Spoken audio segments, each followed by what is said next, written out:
টেনেরই জানেন দাঁড়াও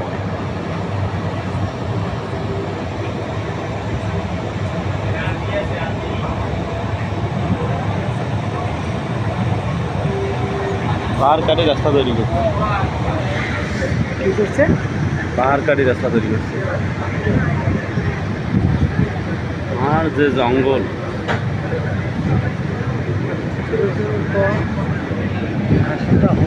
পাহাড় কেটে এখানে জঙ্গল তৈরি করা হয়েছে। সুপ্রিয় বন্ধুরা, আপনারা দেখতে পাচ্ছেন এটা হচ্ছে চট্টগ্রাম থেকে কক্সবাজার রোডের একটি দৃশ্য।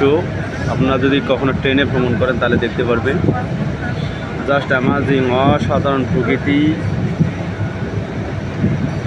কারো যদি মন ভালো না থাকে প্রকৃতির এই মুগ্ধতায় নিশ্চয়ই মন ভালো হবে ইনশাআল্লাহ। চারদিকে শুধু সবুজের সমাহার, কোলাহল, খুবই মনোমুগ্ধকর পরিবেশ। ওই সবুজের পতাকা।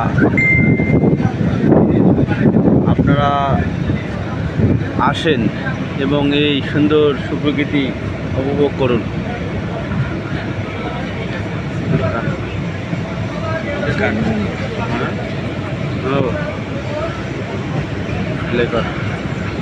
আমরা দেখতে পাচ্ছি মাঝে মাঝে রাস্তার দুই সাইডে এখানে রেল লাইনে কাজ করা হচ্ছে, যেহেতু পানি নিষ্কাশনের ব্যবস্থা করা লাগবে। রেল লাইনে পানি আসে তাই।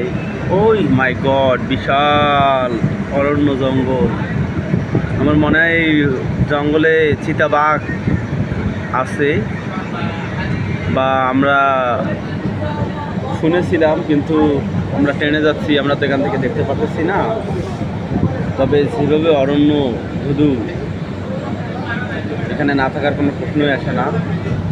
এখানে সব সময় অন্ধকার, এখানে সহজে আলো ভিতরে প্রবেশ করেই না। কি একটা অবস্থা!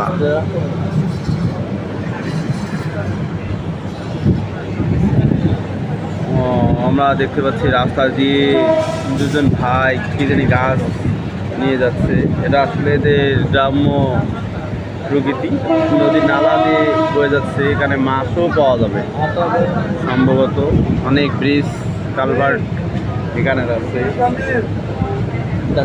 ওয়ানজি, ওরে বাবা, এত উঁচুতে একটা দালান। হয়তো পুরনো কালে কেউ বিল্ডিংয়ে ছিল, এমন পরিত্যক্ত বাড়ি হিসেবে আছে। আমরা যাচ্ছি, এখানে আমরা তিনজন যাচ্ছি। আমি, আমাদের সভাপতি সাহেব শ্রী মন্টুচন্দ্র রায়।